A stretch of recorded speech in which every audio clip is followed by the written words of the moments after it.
Hello friend, polity मित्र परिवार में आप सभी का एक बार फिर से स्वागत है।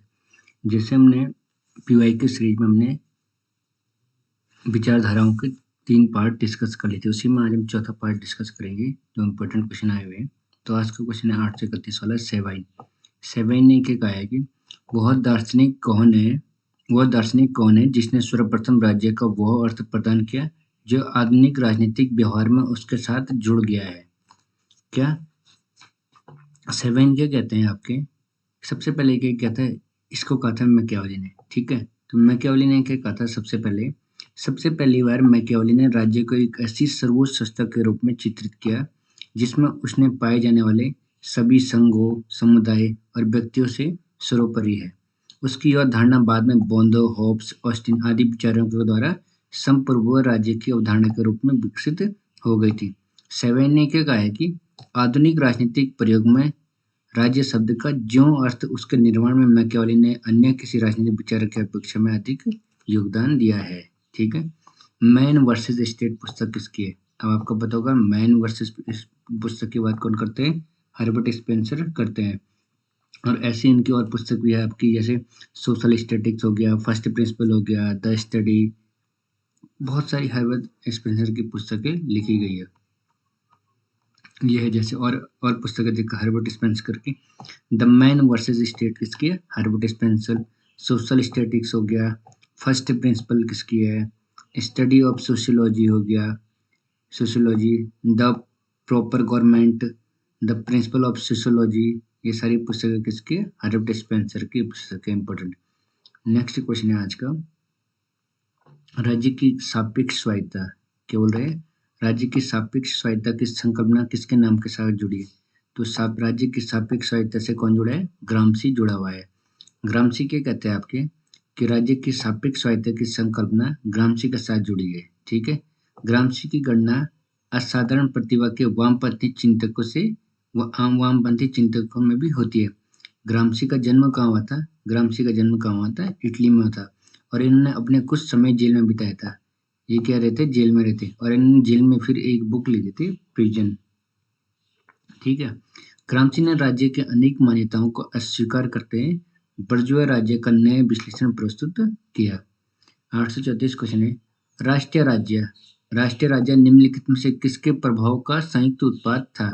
तो राष्ट्रीय राज्य किसके निम्नलिखित में किसके प्रभाव का संयुक्त उत्पाद था? तो ये था आपके पुनर्जागरण का हो गया, वाणिज्य के हो गया, क्रांति और धर्म सुधार आंदोलन का यह क्या था? एक संयुक्त उत्पाद का। कौन? राष्ट्रीय राज्य। राष्ट्रीय राज्य कब आया था? राष्ट्रीय राज्य 15वीं-16वीं शताब्दी में यूरोप में राष्ट्रीय राज्य का उदय हुआ था। तब क्या होते थे?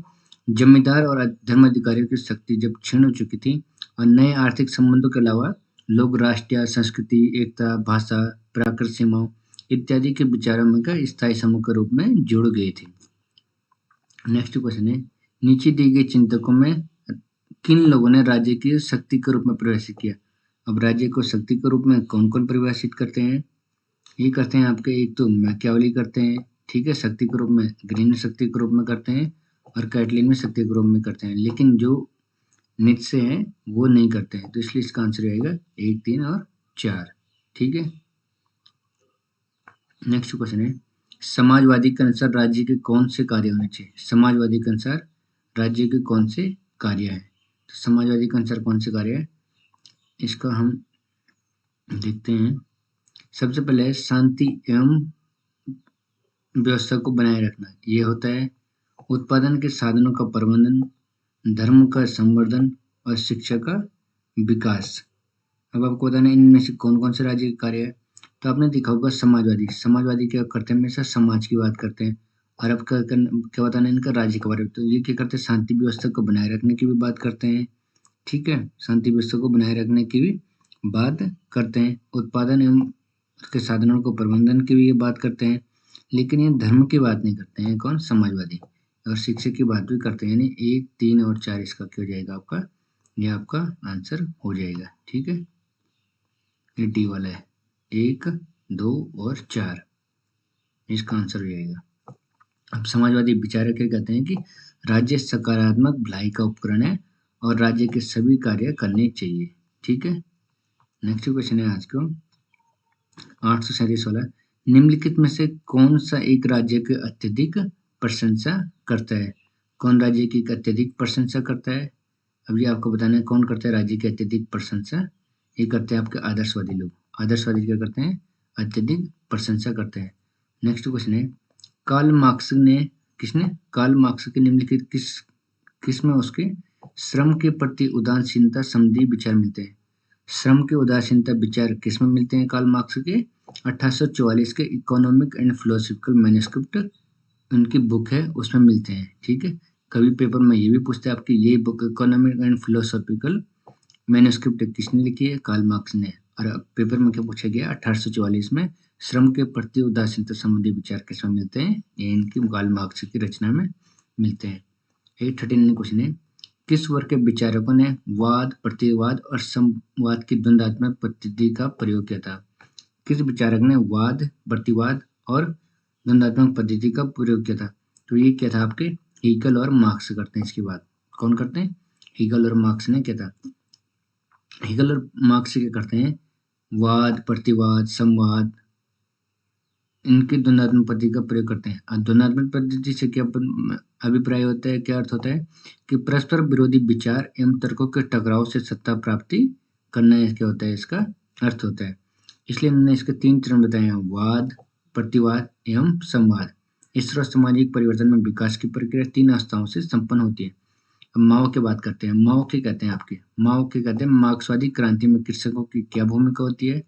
वो कहते हैं महत्वपूर्ण भूमिका होती है कृषकों की। ठीक है, महत्वपूर्ण भूमिका कृषकों की होती है। नेक्स्ट क्वेश्चन है, शक्ति नहीं बल्कि सदिच्छा राज्य का आधार है। यह वाक्य किस विचार पर आधारित है? तो शक्ति नहीं सदिच्छा की बात कौन करते हैं? आदर्शवादी इसकी बात करते हैं। ठीक है, अब देखो टी.एस. ग्रीन जैसे आदर्शवादी विचारक है, इन्होंने क्या कहा था, कोई भी कानून मनुष्य को नैतिक नहीं बना सकता है। ठीक है, क्योंकि नैतिकता ऐसी प्रेरण पर आश्रित होती है जिसका स्वतंत्र रूप से इच्छा की गई हो। अथवा ग्रीन ने क्या कहा है? ग्रीन राज्य को क्या आधार इच्छा है और बल प्रयोग नहीं। ग्रीन में क्या कहता है कि राज्य का आधार क्या इच्छा होती है, बल प्रयोग के द्वारा नहीं होती है। ठीक है, नेक्स्ट है राज्य के लुप्त हो जाने का विचार। राज्य के लुप्त हो जाने का विचार किससे संबंधित है? साम्यवाद धारणा से संबंधित है। ये भी आप इम्पोर्टेंट क्वेश्चन याद रखना। क्यों? मार्क्सवाद के अनुसार समाजवाद का अंतिम अवस्था क्या है? साम्यवाद। साम्यवाद में वर्ग नहीं होगा एवं राज्य नहीं होगा, अतः इस कारण द्वंद्ववाद का नियम लागू होने से रुक जाएगा। इस अवस्था में प्रत्येक अपनी क्षमता के अनुसार कार्य करेंगे और अपनी आवश्यकताओं के अनुसार प्राप्त करेंगे। नेक्स्ट क्वेश्चन है आज का, पूंजीवाद के सागर के बीच का समाजवादी द्वीप सारे संसार। क्या पूंजीवाद के सागर के बीच का समाजवादी द्वीप सारे संसार के सर्वहारा वर्ग के क्रांतिकारी आंदोलन के लिए एक प्रकाश पुंज का कार्य करेगा? तो ये प्रकाश पुंज का कार्य कौन करता है आपका? पूंजीवाद के लिए लेनिन करता है। ठीक है, नेक्स्ट क्वेश्चन है, समाजवादी राज्य को निम्न में से क्या समझते हैं? समाजवादी राज्य को क्या समझते हैं? राज्य एक अच्छी संस्था है। समाजवादी राज्य को क्या कहते हैं? एक अच्छी संस्था के रूप में प्रयोग करते हैं। अब श्रमिकों की तानाशाही के सिद्धांत को किसने सुपरिचित किया था? कार्ल मार्क्स के दास। अब देखो ये बता रहा है कौन सी बुक में श्रमिकों की तानाशाही को क्यों किया था, स्पष्ट किया था। अब बताओ, कार्ल मार्क्स के दास कैपिटल में, या एंजल्स ने कम्युनिस्ट मैनिफेस्टो में, origin and family private property and state में, या स्टेट एंड रेवोल्यूशन में, किस में किया था? तो श्रमिकों की जो तानाशाही थी ना, वो क्या था? लेनिन की स्टेट एंड रेवोल्यूशन में, यानी इसका आंसर हो जाएगा आपका डी। ठीक है, डी में इसका क्या था? श्रमिकों की तानाशाही स्टेट एंड रेवोल्यूशन में। ठीक है, स्टेट लेनिन ने इसी पुस्तक में समाजवादी और साम्यवादी अवस्थाओं में भी क्या किया था आपका अंतर किया था। ये भी आप याद रखना है। ठीक है, समाजवादी और इसमें अंतर क्या था। नेक्स्ट क्वेश्चन है, मार्क्सवादी स्थापित करना चाहता है। तो मार्क्सवादी क्या स्थापित करना चाहता है? न्याय संगत समाज भी स्थापित करने जाता है, उत्पादन एवं वितरण पर आधारित समाज भी स्थापित करने जाता है, शोषण विहीन वर्गहीन समाज भी। तो इसका आंसर ये हो जाएगा आपका डी, इसका सही आंसर रहेगा।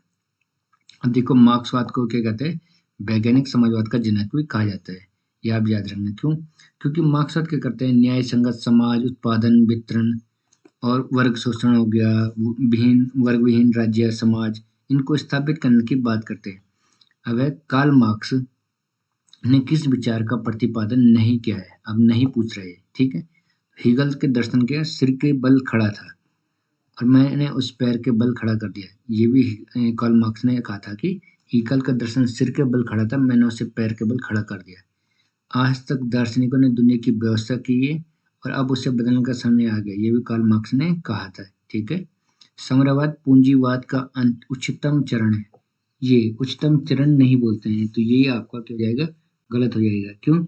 क्योंकि साम्यवाद पूंजीवाद का उच्चतमकरण का प्रतिपादन कौन करते हैं? लेनिन करते हैं, मार्क्स नहीं करते। अभी इससे आगे देखा था ना हमने लेनिन। ये किसमें कहता हूँ मैंने? Imperialism the highest stage of capitalism 1916 में इसमें कहा था। राज्य केवल एक संयंत्र है जिसकी सहायता से दूसरे वर्ग को क्या करता है? आपका शोषण करता है। नेक्स्ट है आपका, राज्यहीन वर्गहीन समाज पर किस विचारक ने दिया था बल? तो ये आपके देते हैं हमेशा मार्क्स कहते हैं। ठीक है। नेक्स्ट है, यह उक्ति कि राज्य आर्थिक आधार पर एक राजनीतिक अधिरचना है। क्या? राज्य आर्थिक आधार पर एक राजनीतिक अधिरचना है, तो ये कौन कहता है आर्थिक आधार पर राजनीतिक अधिरचना? मार्क्सवादी इसकी बात करते हैं।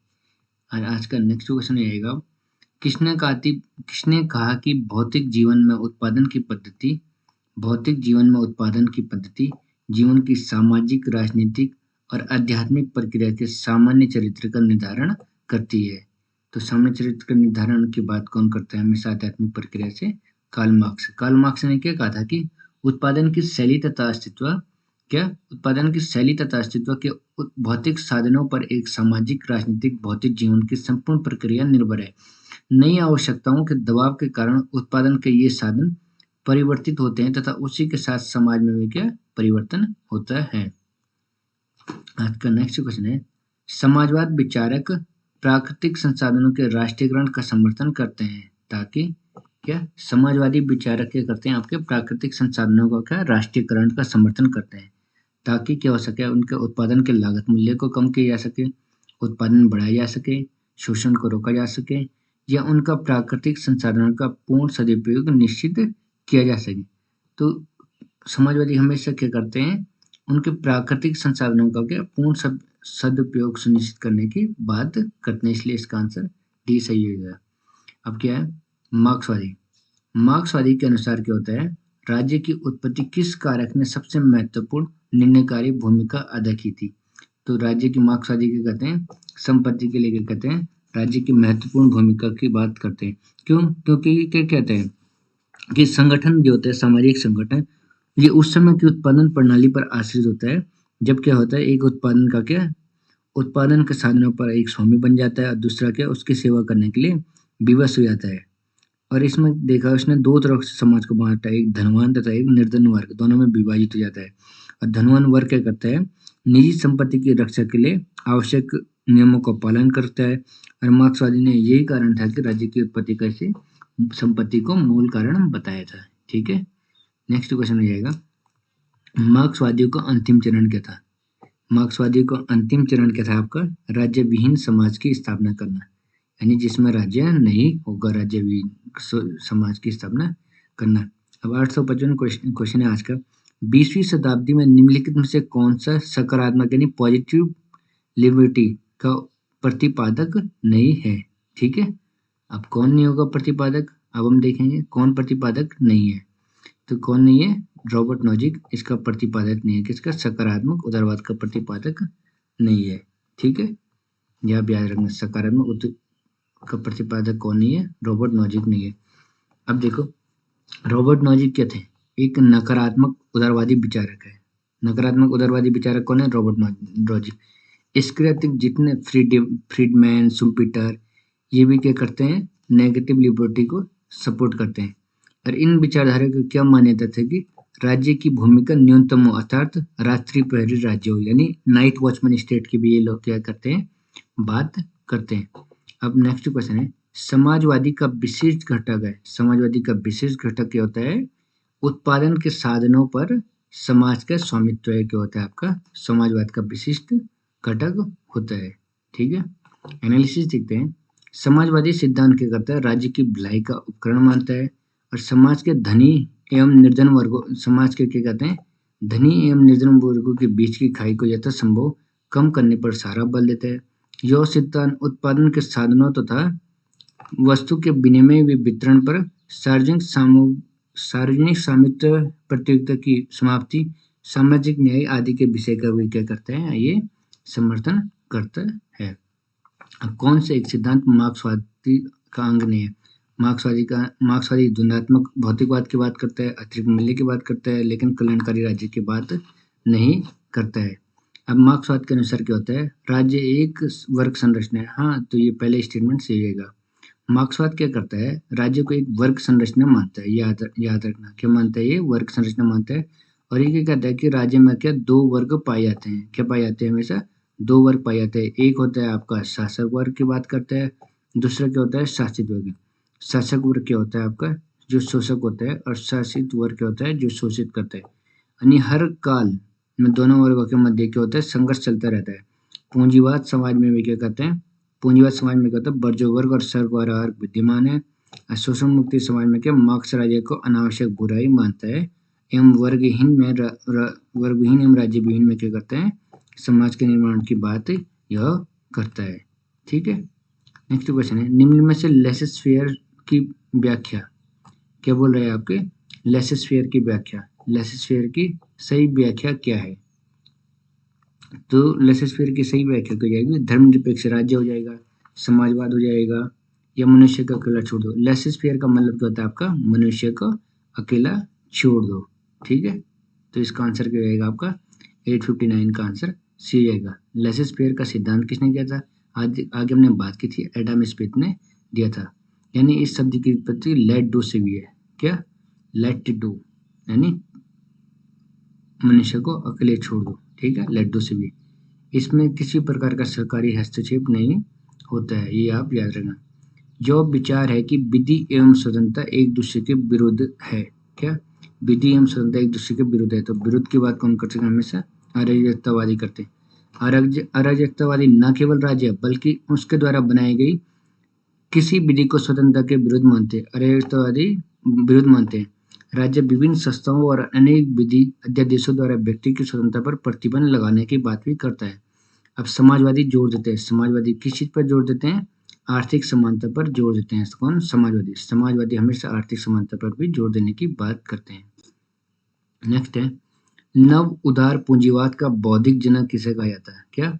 नव उदार पूंजीवाद का बौद्धिक जनक किसे कहा जाता है? एफ ए हेयक को नव उदार पूंजीवाद का जनक कहा जाता है। और नव हेयक यानी एफ ए हेयक क्या कहते हैं? आधुनिक उदारवाद, पूंजीवाद, लोक कल्याणकारी राज्य एवं प्रचलित सकारात्मक उदारवाद से सर्वथा भिन्न है। क्यों? क्योंकि उसके अनुसार क्या होता है? हेयक के अनुसार सामाजिक सेवाओं की व्यवस्था को बाजार प्रणाली से पृथक रखना चाहिए। स्वयं बाजार का वितरण में न्याय का साधन नहीं बना देना चाहिए।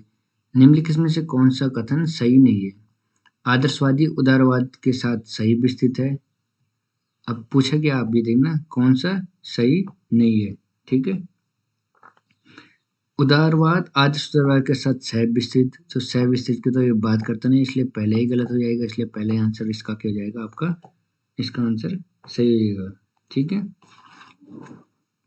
आदर्शवाद क्या होता है? उदारवाद के साथ बहुत पुरानी अवधारणा होती है क्योंकि। ओके, अब नेक्स्ट क्वेश्चन है आज का 864 वाला क्वेश्चन देखेंगे हम। 864 क्वेश्चन है आज का। नव उदारवादी अपनी लोकवादी ब्राह्मण से अंतरराष्ट्रीय साम्राज्य सृजित करने की चेष्टा करते हैं, जो निम्नलिखित में से क्या अधिकतम करता है? तो ये क्या करता है? प्रकृति के विवेकपूर्ण दोहन की बात करता है नव उदारवादी। ठीक है, नेक्स्ट क्वेश्चन है, निम्नलिखित में से सिद्धांतों में कौन सा राज्य की एक आवश्यक बुराई मानता है? तो राज्य का आवश्यक बुराई कौन मानता है? व्यक्तिवाद आवश्यक बुराई मानता है। और अराजकतावादी राज्य को एक अनावश्यक बुराई मानते हैं। फांसीवाद राज्य के शोषण का यंत्र मानता है। और समाजवादी राज्य के द्वारा एक समताकारी समाज का निर्माण करना चाहता है।